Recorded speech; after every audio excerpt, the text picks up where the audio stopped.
एक एक शब्द को हम लोग आसानी से समझते चलेंगे। साहित्य,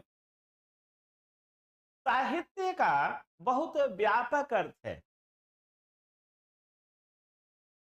साहित्य शब्द में देखिए साहित्य,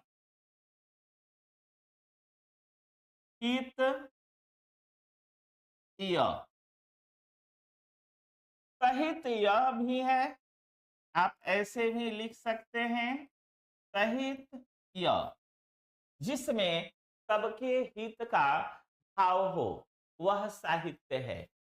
कहा भी गया है सहितेन भाव,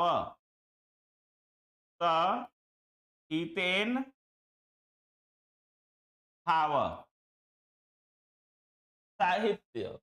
तो जिसमें सबके हित की बात हो, उसे हम साहित्य कहते हैं। साहित्य में सत्यम शिवम सुंदरम का समावेश होता है।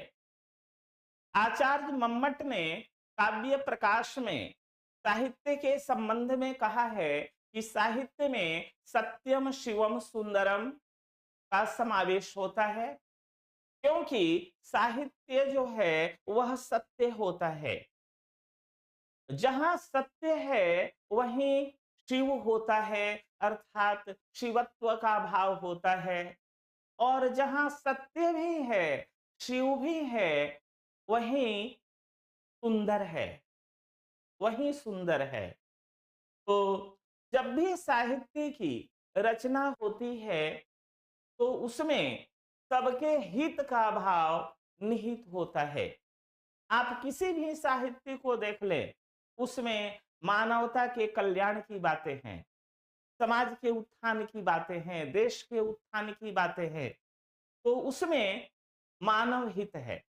अगर आप प्रेमचंद की कहानियों को पढ़ते हैं, उनके उपन्यास पढ़ते हैं, तो उस समय हमारे समाज में जो किसानों की स्थिति थी, दलितों का जो शोषण हो रहा था, समाज में नारियों का जो शोषण हो रहा था, स्त्री शिक्षा नहीं होती थी, स्त्रियों को शिक्षा से वंचित रखा जाता था।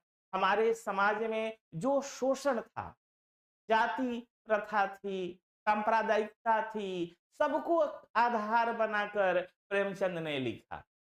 चाहे आप उनके उपन्यास रंगभूमि पढ़ें, कर्मभूमि पढ़ें, कायाकल्प पढ़ें, गोदान पढ़ें, गबन पढ़ें, प्रतिज्ञा पढ़ें, कहीं ना कहीं समाज के यथार्थ का चित्रण है।